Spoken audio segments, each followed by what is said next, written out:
Right, you're welcome back to the show. You say good morning, Anambra, right here on EBS TV Oka. And this morning, the topic we are going to be exploring is Anambra anti-corruption strategy, the imperatives. Of course, we have a guest with us in the studio this morning. She will be helping us to understand all and know all that we need to about Anambra anti-corruption strategies. All right, we have with us this morning Barrister Tesi Obuekwe. She is head ANSAC Secretariat, Department of Public Prosecution, Ministry of Justice, Anambra State. You're welcome to the program. All right, quickly, let's talk about this, the strategy. Anambra anti-corruption strategy rather. It was actually inaugurated in 2020, the group, February 2020. And now the sole aim or one of the major reasons is for checkmating public service and also to see how we can curb corruption and all that. So, yes. So how do we now, let's talk about scorecard, how they have fared since after the inauguration. Like you rightly said, it was inaugurated in 2020. And what's the essence of this? To curb corruption, so that the masses, the people of the state will be better beneficiary of what they do. How do we curb this? That's why the structures are in place. We have structures already in place. We have the executives, we have the state steering committee, and then we have the ANSAC Secretariat, as well as the anti-corruption committees in MDAs. Okay. MDAs are the ministries, departments, and agencies. In each of these MDAs, we have 4-member committee. These are the people that are like the soldiers, on ground, in the ministries, where you say, when you see something, say something. That is the progress now. And this, because we have been inaugurated and then trained. You know, when you hear anti-corruption, the word corruption is like, maybe these people, they're here now to witch hunt us. Yes. No, it's not that. Because even the permanent secretaries and head of departments, they've all been trained in this strategy, thanks to ROLAC. So this, what are we talking about? When you see something, you say something to avoid corruption. And the key point, the key imperative there is to prevention. That's the objectives. One of the first objectives is to prevent that corruption. You are there. That's why we have these committees. Once you're in your ministry, where? Is there anywhere? Like, is there any alert? Red alert. Here, money issues. Maybe if we do this and do that, it will prevent corruption. Are you there and you think there are 2 receipts, one for the government, one for the person? Say something. It will be curbed. And then they create awareness. That's what we are doing now, creating awareness. If you do this and do the other one, the people will be aware the benefits of corruption. The benefits of anti-corruption. Yes. That's when there's no corruption, the people will be happy. Because the policies, the state policies will be clear, and they will be beneficiaries of it. That's why we engage public to know we have this strategy. It is to help us. Okay, for example, in the civil service, are you there and you're sitting on a file because your arms were not greased? These are the things that the anti-committees are there for. So that when you see something that is not, you don't think it's going right, you tell us about it. The secretariat is the domicile with the head of service. Mm-hmm. And you know, the state steering committee, there are about 6 of them. These are the people that are in charge, that will take the policies. The head of service is the Attorney General, the Commissioner for Finance, for Economic Planning, for Works, and a senior staff from the office of the SSG.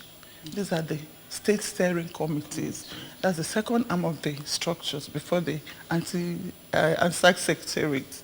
So these are people that make sure the budget, any activity that, you know, any ministry is up and want to run with, tell us about it. Then we'll go about it and seek Of course, inform. I like the part of creating awareness because that is what we are What? doing That's here one of right it. now. Yeah, exactly. Then we want to know how this works. You said that you've undergone training. Yes. Some people underwent training and all that. Now I want to know, like, if I am working in a particular ministry and I notice a foul play, who do I report to? How do I go about it? Okay. And to make sure that I am safe. Safe, also. exactly. I like that question because in the training we were told to each ministry, each department and each agency should have a suggestion box. And you know that suggestion box is anonymous. You just put up a notice, put up a writing without your name, drop it there, and just point us to that direction. Nobody knows who did it. And you wish to point to that direction, we follow suit. We are not investigators. So it has to be done discreetly. We are not witch hunting, like I said earlier. It's just to be done discreetly. And if we notice that there are things that are not properly done there, or there are things that are giving way to corruption, how do you scrub it? Either you remove that person that is the source of that corruption, or you change the pattern. For example, if the money is being collected by cash, you can do an online transfer. Give them a specific account. No more cash. And that curbs it. That removes that aspect of collecting money into private account. You know, I think we didn't even really start on the right note. What actually is corruption? Because when we talk about corruption, everybody's talking about corruption. The present administration that's in Nigeria is telling that, he told us that when they come, they will curb corruption. And then if you talk with even a small child, say everybody is corrupt, everybody's corrupt. What is even corruption? Now in civil service, because that is where we are concerned. Well, generally, corruption is like, let's take that of Transparency International. They defined corruption as using your empowerment, using your office for your personal gain, using your exalted office for your personal gain. Let's break it into coins.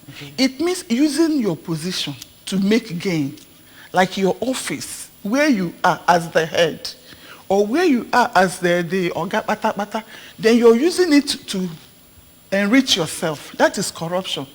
Taking what you're not supposed to take, that does not belong to you, in order to do something that you're rightfully being paid for. It is corruption.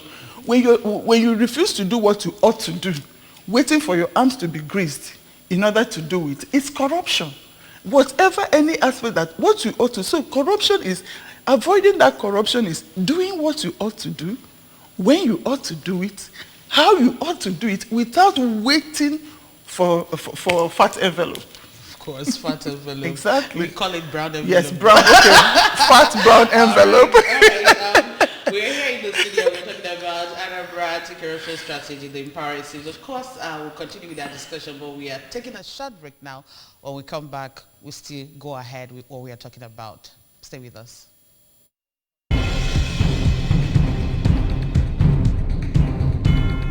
Great news for Anambra Broadcasting Service ABS audience. You can now watch ABS television through any of these ways. Buy a terrestrial antenna and connect to your television. Search ABS Channel 24 Oka or ABS Channel 27 Onitsha. Install StarTimes cable decoder and search ABS Channel 113. Install Metro Digital cable decoder and search ABS Channel 29. Watch ABS TV on your smart TV or smartphone by downloading Anambra Broadcasting Service app on Google Play Store. Also watch via ABS Facebook page at ABS Radio Television and ABS YouTube page at ABS Television Oka. ABS TV is now also on satellite. You can watch us from anywhere in Nigeria and other African countries. Simply install our TV decoder brand and tune to channel 315 or install any free-to-air satellite decoder and search for ABS TV. Whichever option you choose, stay abreast of breaking news, documentaries, children's shows, talk shows, comedy, sports, movies, and lots more on your darling TV station. For adverts and program sponsorship, contact 0803-388-8526 or 0806-883-9902. ABS, Heartbeat of the East. Ndị Anambra, unu apụtagola? Ibolachi. Good morning, Ndị Anambra. Welcome to Good Morning Anambra Breakfast TV show on ABS TV. Bịa ka anyị dọwa okwu a. We serve it sizzling hot. Health and lifestyle. Security. Topical issues. National development. entertainment, and more. Welcome to the flagship show where we arm you with the right tools for the day. Keeping you abreast with happenings and information within and beyond the state. There are so many things to gain staying tuned to Good Morning Anambra on ABS TV.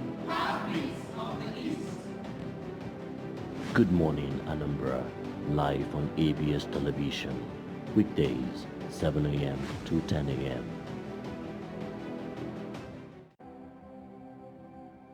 Ndị Anambra, unu apụtago ụla? Ibolachi. Good morning, Ndị Anambra. Welcome to Good Morning Anambra Breakfast TV show on ABS TV. Bịa ka anyị dọwa okwu. Alright, ndị Igbo na-ege ntị kwụ na ahụna n'ebe anyị nọ kpọmkwem na Anambra steeti ka m nọ. Anọkwa m with Anambra Broadcasting Service. All how ebe anọ. If you are not listening to them, if you are not watching them, that means you are blind. Open your eyes and see good things, and good things will come to you. Hey, babe, I want to know.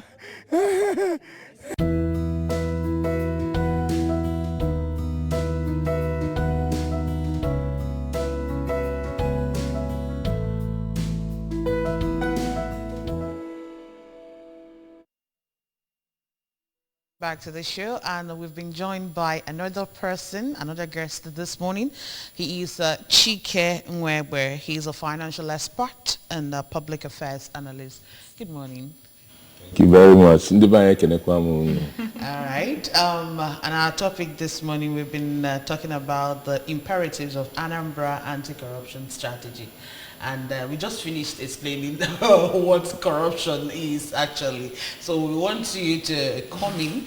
You can tell us your own opinion of what corruption is, and then how we can actually curb corruption in public service. Okay. I think all over the world now, corruption is the major virus, even more pandemic than COVID, because COVID has a cure. It looks as if corruption mutates and doesn't really have any, say, quick fix or even long-term cure in most societies, and more especially in Black Africa. So I heard what my colleague said about, and that's true. So me, I will call it social virus, which is totally antithetical to anything that is righteous. So, as a Christian, I like to look at corruption from the scriptural angle.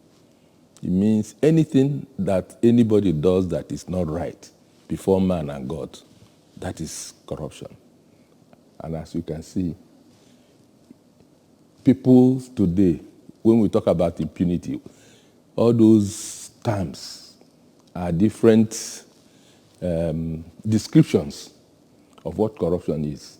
But the one that we immediately see is probably when you go, you have to exchange something for something that is your right or something that it favors you. That's the one we always think that is corruption. But corruption is everything that is not right before man. Injustice is corruption. Inequity is corruption. Stealing, corruption. So for me, I always like to look at things from the fundamental, why is corruption pervasive? So that is really what I want to say when you say imperatives. So let us look, the imperatives, why we have to actually confront corruption like the present government is doing. Corruption has arisen because the values, I don't want to use values as a commodity now. I want to use values as to how I can relate it to our own. That is for us to internalize it. You and I, if we have children now, we will say that we want our child to be bigger than us or be better placed than us, or to be a more valuable person to the society than us, which means that every activity of the young man or the girl child will be aimed at preparing him for life. We will send her to school, make sure she reads. Remember what I said, make sure she does what? Reads. Not going to buy her. A special center. Yeah. So values means the standards by which society sets independent priorities that are accord with the normal way things are to be done righteously. So 3 things make a society to fall into this category. Any society that is doing very well, it means that the value propositions of that society is bigger than those corruptive tendencies that tend to keep a society down. So for Anambra State, it is imperative that we must go and reinvent, in fact, restitute those values that our age-long family values that normally drive the way things are done, which means you have to be honest, you have to work hard, you also have to be seen and emulated by the society. If you're a good wrestler, in those good old days, you go and learn how to wrestle. So, for me, I really don't know because I mix. There's everywhere you go to now, you are corrupted and inducted into corruption. That's strong. It's true. Corrupted, inducted into corruption. But we can still do something. Of course, we have started with creating awareness, letting people know about this strategy. And I want us to talk about some of the guidelines or policies or also laws that is guiding this anti-corruption strategy in Anambra State. There are laws already in place about this anti-corruption, about corruption generally. Corruption, yes. Because in civil service itself, it even has its own rules that anybody found that is corrupt or not doing what he ought to do, when he ought to do it, it's already a case for disciplinary measure. And when this disciplinary measure is set up and you're found one thing, it could be dismissal from service. The most important thing in creating law is the implementation. Because if you don't implement it, then the law is as good as they're collecting dust. So the sanction is the important thing. Are we really ready to sanction a person that is found wanting in the job, that is found to have been corrupted and inducted into corruption? That is the thing. And then this strategy is in place. Like I said, once you see something, say something. Because it is in the saying that's creating a reorientation of that aspect of if I don't get money from this file, it's not moving. We're talking of the service. So now we have to tell them the file should move so that the process of the work being done, the end result, will be beneficial to everybody in the service. So if you're found to have sat on a file because there's no money exchange, then it is against the rules and you will be punished. That is, see something, say something. Yes. Okay, let's come back to the see something, say something mantra. To what extent can actually we use it to curb corruption? Of course, you're making it look like we can't even do anything about corruption again. But believe you me, I know that we can do something. We can. The change will start from you and I, exactly. From parents. Yes. You can't give up on us. Yes. Well, again, let's go to the baseline. Nigerians are corrupt because the people, the organs at the top, are what? Corrupt. Leadership is everything. And like, I was trying to tell you something about how a society gains vigor, strength, and prosperity, and prospers. It is 3 factors: their values, their processes, and the resources. Okay. We have a caller. Let's know who is here this morning. Hello, good morning. Good morning. Chief Talk and Do, Hugo, calling from Ghana. Hugo, how are you doing? Fine, by God's grace. All right, go ahead. We're We listening. normally say that if the head is rotten, everything that will fall will start from the head. We are talking about corruption and how to curb it. Yes. In the situation, the government will come and say that somebody is going to be Minister of Education. They will just bring one person to assembly for you to endorse without knowing that the person is going for Minister of Education or Minister of Health. For you to question the person based on competency on what the person is going to deliver to the society. You don't see this land there. It's the highest form of corruption. And if you want to be good, let's make things the way to be good for everybody by looking at our constitution that will give people opportunity to determine how they want to live their life. So that if somebody is doing something that is out of what you want as a person, you can be able to look at the person's face and talk the person face to face by having police, state police, so that if the security is difficult for us, we can look at the governor and ask the governor, give us security. That's some of the highest corruption that we have in Nigeria that we can go to Abuja and just give somebody direction. Go and kill this person. They go and kill without asking what the person has done. Go and arrest person. They go and arrest without asking what the person has done.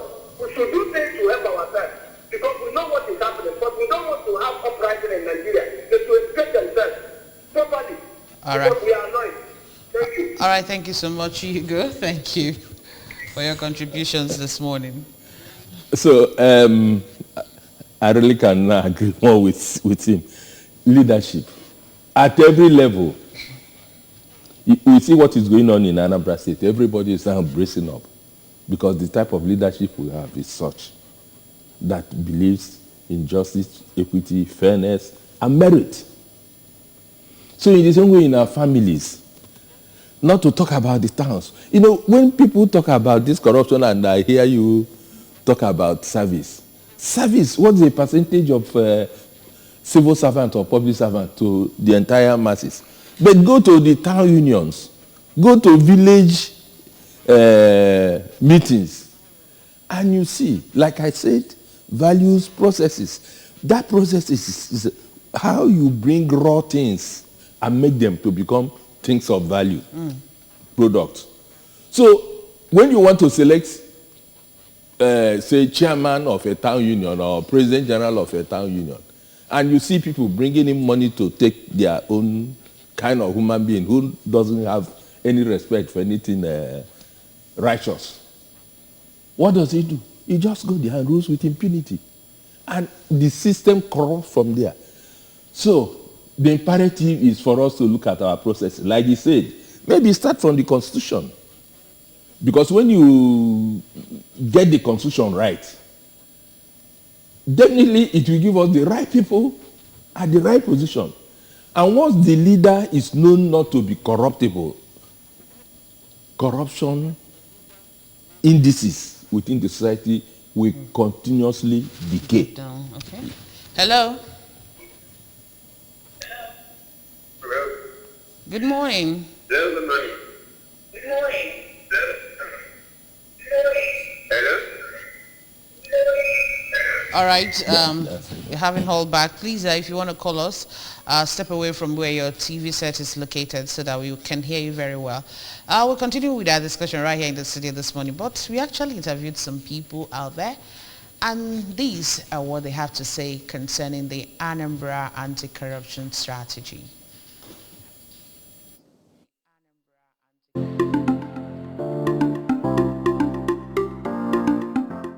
It's better whenever any project is given to any particular agent, it's very, very important to monitor it effectively and make sure that those projects are well carried out. Not just giving them money or bringing out money to run the project, but making sure that assessment is properly done and given.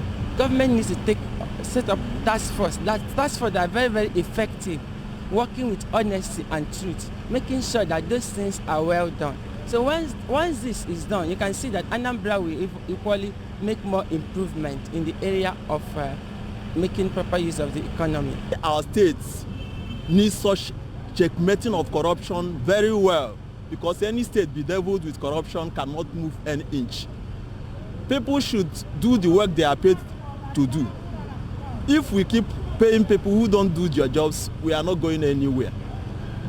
Even ordinary citizens should learn to do the right thing. When you are told, dispose your refuse here, you should be able to do that, not waiting when it's raining, you go and drop it in the gutter, then run into your house thinking that you have escaped it. We are causing the problem for ourselves. Very soon, the whole thing will fire back on us. So my advice is for everybody in the state to do what he's expected to do as a good citizen. And things involving money and efficiency in workplace, these are things that should be encouraged for us to move. Nigeria is not lacking in laws. We have more than enough laws to take care of our public life in this country. It is a matter of who is executing the laws. And I have always believed also that our problem is the leadership. Once we get it right, at the top, the good water will just flow down the line. So I believe that with Soludo now in place, the existing laws and the new ones to be formulated in the area of corruption will yield a good fruit. He has already started in that regard. Certain loopholes draining the state resources and making the state dry have been blocked. I believe with the nice leadership, the right leadership in place, Anambra State resources will be harnessed into good use. Corruption, as far as I am concerned, is endemic in our blood, not even in Nigeria, in our blood. So the way to ameliorate corruption is by making our institutions stronger, so that the person, those in the public will not have opportunity to be corrupted. When they don't have opportunity, if they corrupt, it will stop. It will gradually stop. So now my problem about corruption, I may too much. I know corruption I ejili nwayo ka ga-eji wee kwue maka ọbago na ọbala that na iwepụ ya ga-afịa arụ ma ndị obele o ma ndị nnukwu fadese corrupt. So na ịbịa institutions or the stronger. It's just like technology. Akwa itinye ife enwe ike ife ga-apụta bụ 100 naira mana isi mmadụ je weta 100 naira onwe ike je weta 500 dokwa 200 fanjoro corruption ahụ. Man, open an institution this strong, onwe if ime technologically a menu or dear to alleviate the corruption.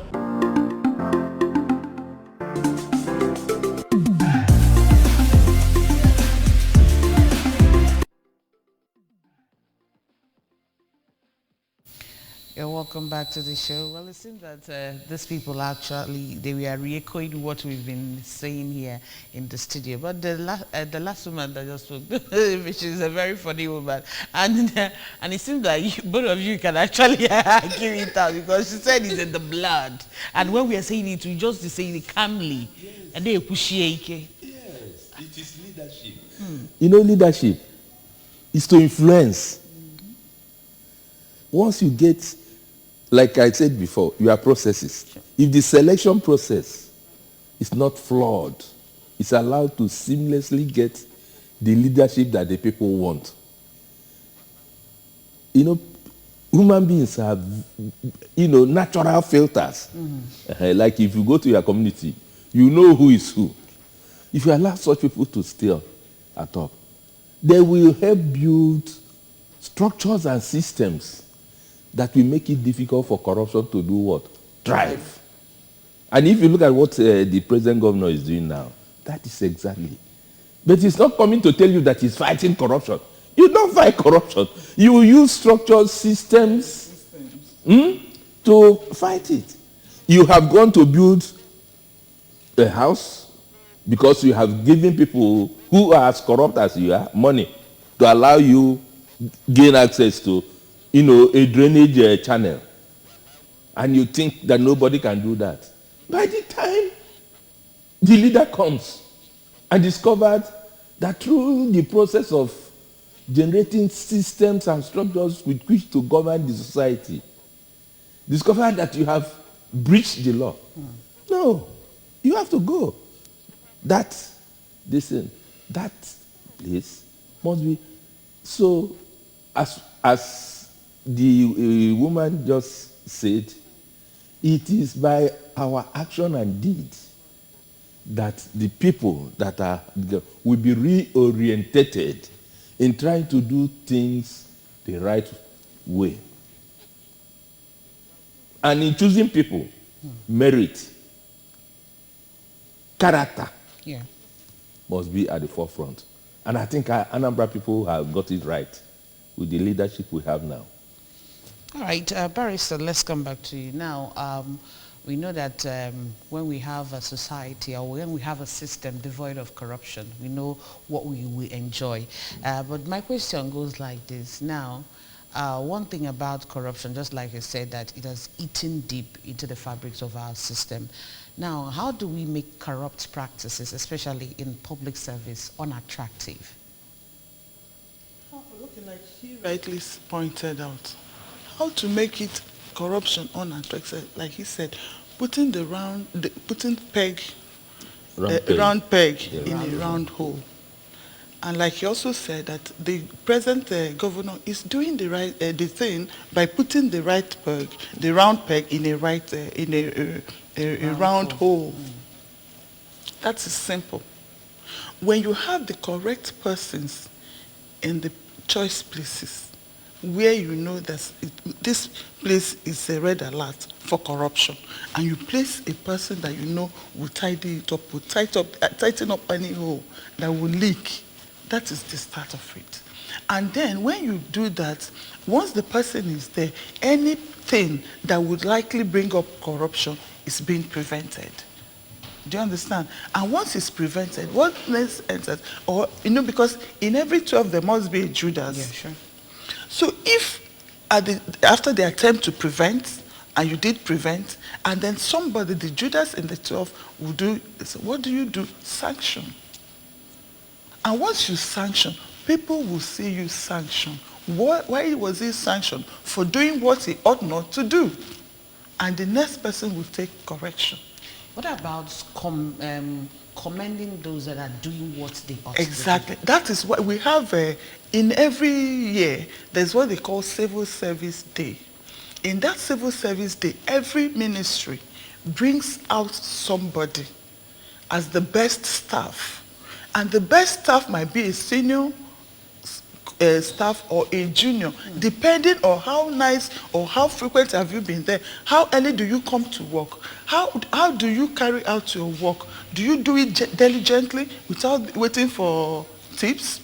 That is the criteria. They have criteria for selecting the best staff. These are that's one of the things to show for a best staff. So in order to for you to strive to be the best staff the next year, you do the right thing and you also be commended. When you single out a person in every, this girl has been nice, this girl has been doing her job without being briefed. Even, okay, like for example, sometime 2-3 years ago, the best staff that was selected in our department was a cleaner. I'm telling you. And everybody was like, what? The director said, this girl comes to work before 8 o'clock, she sweeps everywhere, uses her money to do things that even ordinary she doesn't, she ought not to do. But she still had taken dignity in her job. And she was commended, and that gave her the moral boldness and then the moral satisfaction that she's been appreciated. And she went on to do more.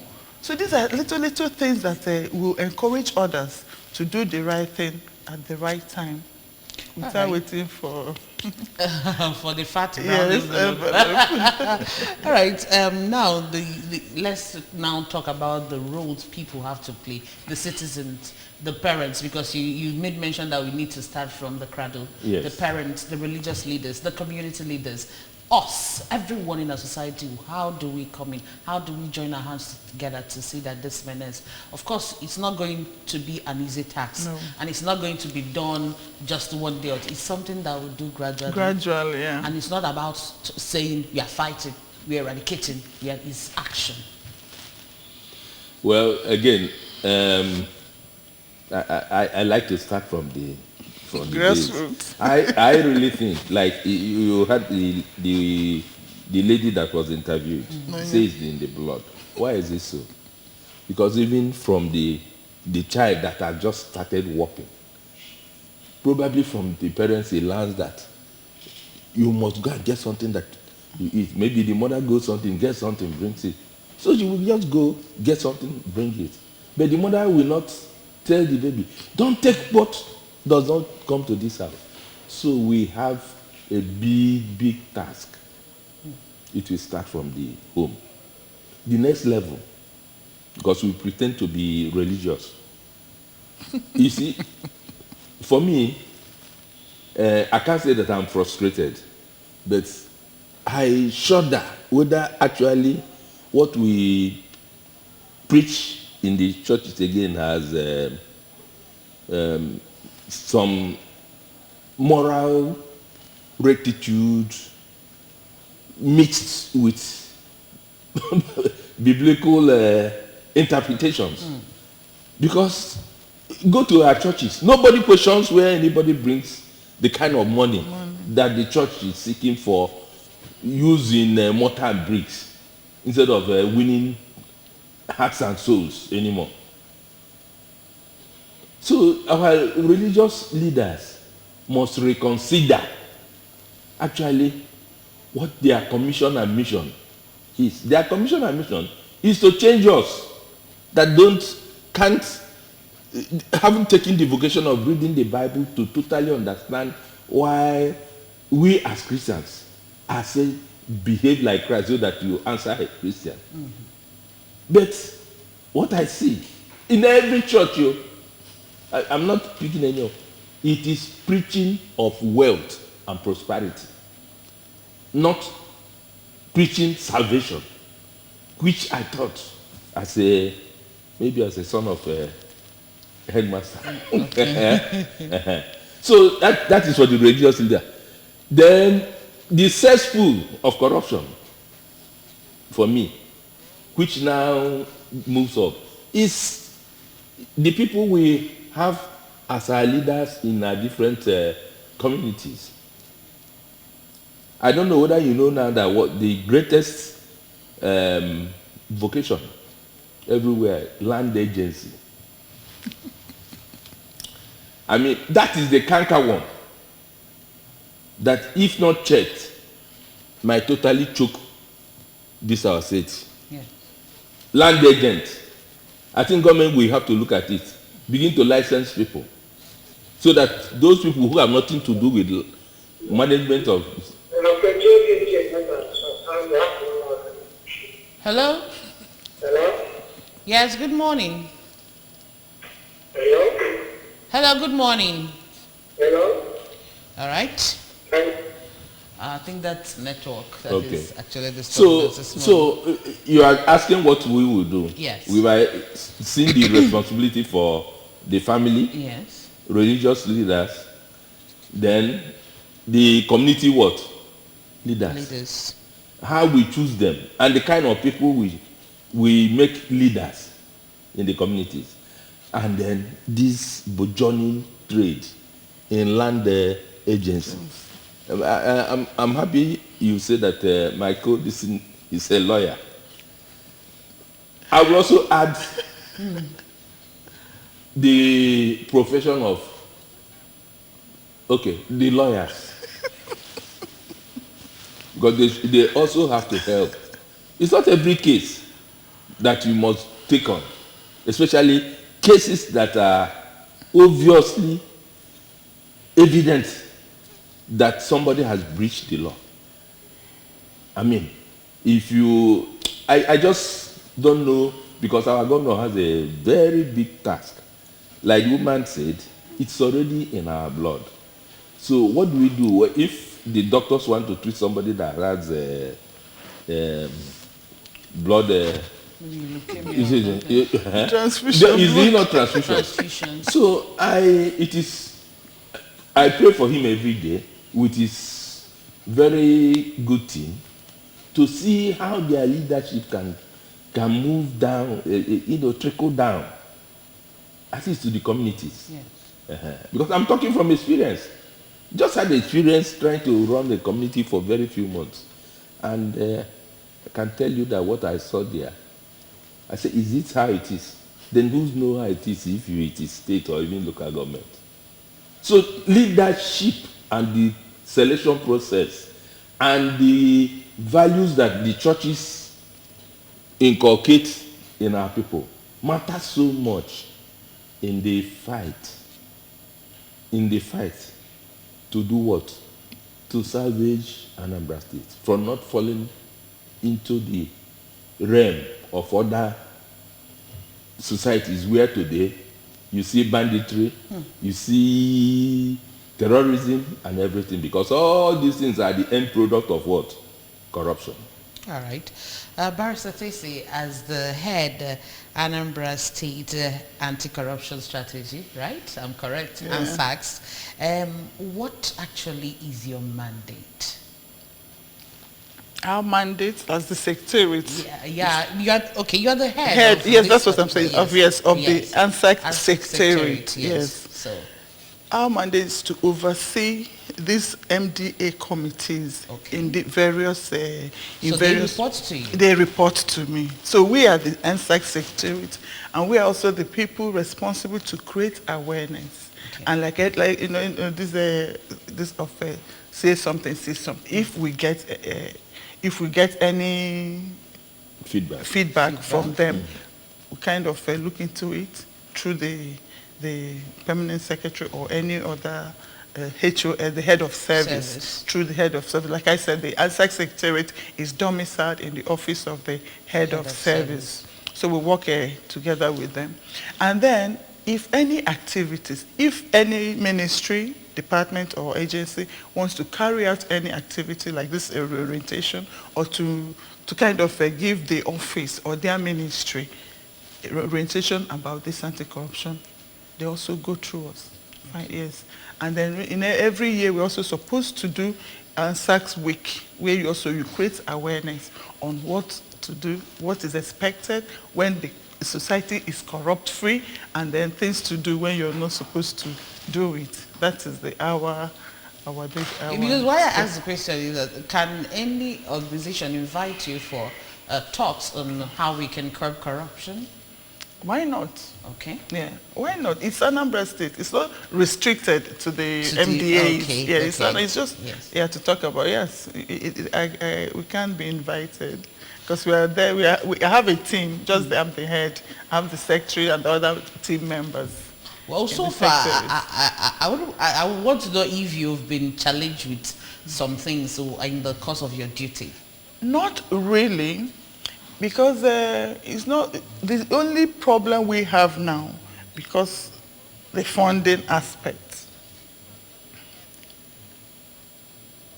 The government, for any association or any organization, agency to work properly has to be funded. So the aspect of that funding, that's the kind of challenge we are having now. Yeah. So, but anything the limitation is there now because of lack of funds. But then we will get there because it's been taken care of. By next year's budget, it will be in the budget, and it will help us to do more. So, to fine-tune every other thing. All right.